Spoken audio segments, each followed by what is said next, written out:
En medicina definimos un síndrome como un conjunto de signos y síntomas. Y te preguntarás, ¿cuál es la diferencia entre un signo y un síntoma? Mientras que el signo es el resultado de una exploración que te hace el médico, es decir, es algo objetivo, ya pueda ser viendo, auscultando, haciendo una otoscopia o pidiéndote que hagas una serie de cosas, el síntoma es una percepción subjetiva que nos cuenta el paciente. Por ejemplo, un signo sería algo que yo veo al mirar tu tímpano, mientras que un síntoma es tu sensación percibida cuando tienes una sensación de que todo gira o da vueltas. Eso sería un vértigo. ¿Y para qué nos sirve a los médicos hablar de síndrome? Porque muchas veces no tenemos claro exactamente cuál es la enfermedad que tiene el paciente. Y una primera forma de abordar todos esos datos que tenemos, tanto de los que nos cuenta el paciente como de nuestra exploración, es hablar de un síndrome. En concreto, el síndrome vestibular va a hablar de síntomas, como su propio nombre indica, vestibulares. Síntomas vestibulares son el mareo, el vértigo y la inestabilidad.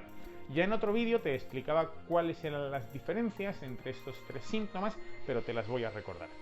El vértigo es la sensación de que todo gira y da vueltas. El mareo es la sensación de que vas flotando con la cabeza un poco embotada. Y la inestabilidad es la sensación de borrachera. Nos caemos hacia los lados porque no somos capaces de mantener el equilibrio.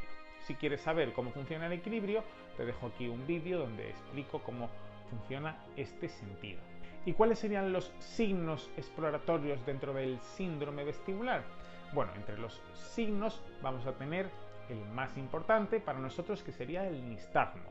El nistagmo es el movimiento espontáneo y automático del ojo que nos va a indicar un origen vestibular, como decíamos. Otro de los signos que vamos a ver que va a ser muy importante es cuando coloquemos al paciente de pie y veamos si se cae hacia un lado o hacia otro. Eso sería una forma de evaluar los reflejos vestíbulo-espinales, es decir, que van desde el oído hasta el resto de musculatura de tu cuerpo, tu espalda, tus piernas. Otros signos que podemos encontrar son, por ejemplo, hacer unas maniobras para intentar provocar ese vértigo.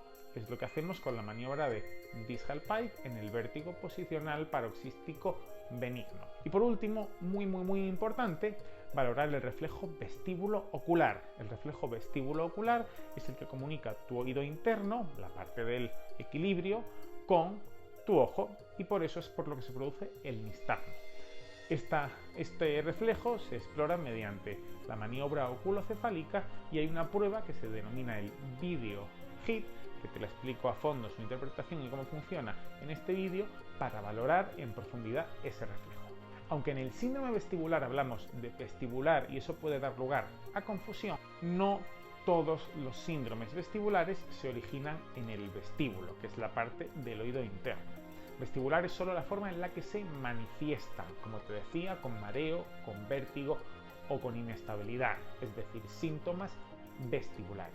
Aunque la causa más frecuente es el oído, existen multitud de causas distintas.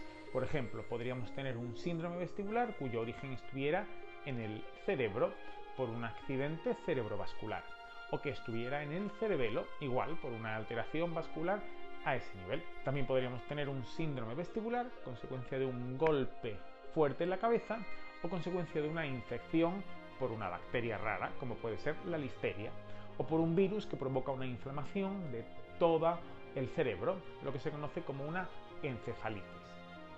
Incluso existen causas como son la intoxicación por drogas, por monóxido de carbono o por alcohol, que también pueden producir esos síntomas vestibulares. Como me gusta decir a los alumnos en clase, si te has tomado 7 copas, obviamente vas a tener sensación de mareo. Tienes un síndrome vestibular, aunque en este caso está claro que el origen de ese síndrome vestibular es el consumo de alcohol. Cuando hablamos de síndrome vestibular, los vamos a clasificar en función del tiempo de duración de los síntomas y vamos a hacer una clasificación a 3 niveles. Primero, tenemos el síndrome vestibular episódico. Episódico, como su propio nombre indica, consiste en que tenemos episodios que dan una y otra vez, habitualmente de una duración corta. suelen ser minutos o segundos de duración, como máximo horas, pero no suelen ir más allá de horas de duración. Algunos ejemplos de un síndrome vestibular episódico son el vértigo posicional paroxístico benigno, del que te hablaba en profundidad en este vídeo, consecuencia de esas piedrecitas que hay en tu oído interno, que al coger ciertas posiciones en la cama salen de su sitio y tienes la sensación de que todo gira durante poco rato. Ya sabes que ese vértigo posicional paroxístico benigno se diagnostica con una maniobra, que es la maniobra de Dishall-Pike, y se trata con otra maniobra, que es la maniobra de Epp. Otro tipo de síndrome vestibular episódico, es decir, que da y viene y se quita y vuelve a venir, es la migraña vestibular. La migraña vestibular consiste en una mezcla entre migraña más síntomas vestibulares y tiene unos criterios diagnósticos muy específicos.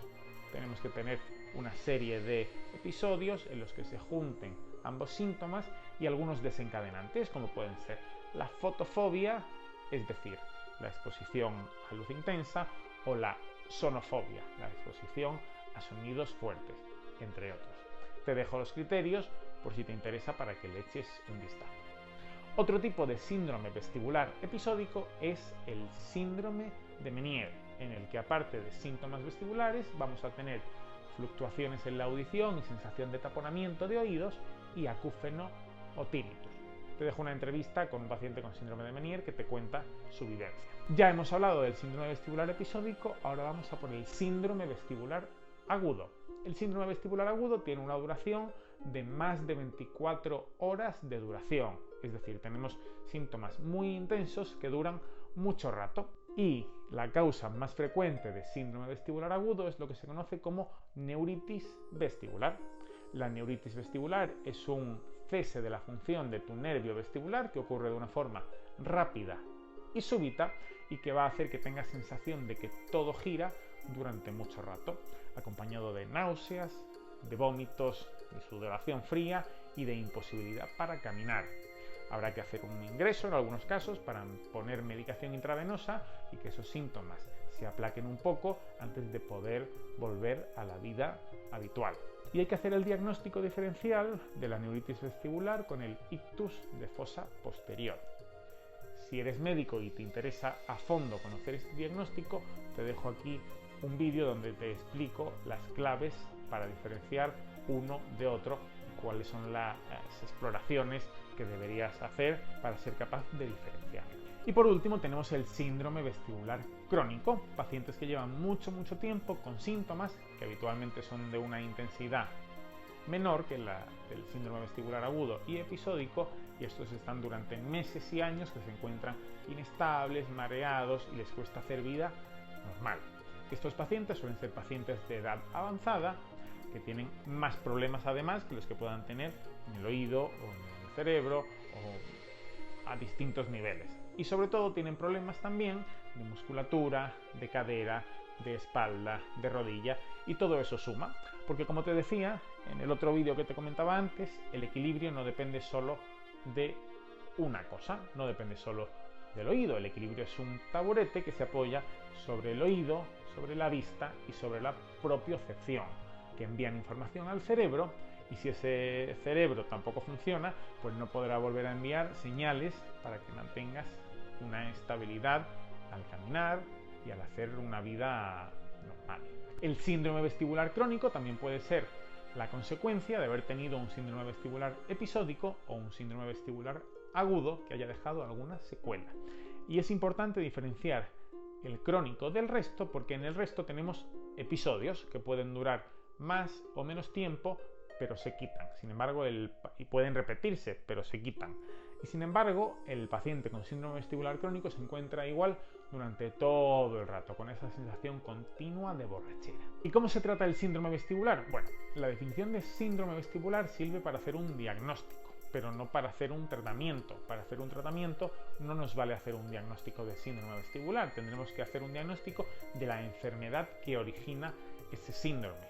No tenemos tratamientos generales, tenemos que tener muy claro el diagnóstico para poner un tratamiento. Muchas veces vienen los pacientes a la consulta y nos dicen: tengo vértigo, ¿cómo se trata? Bueno, el vértigo es un síntoma, la sensación de que todo gira, y los síntomas no se tratan bien si no se conoce la enfermedad que los causa.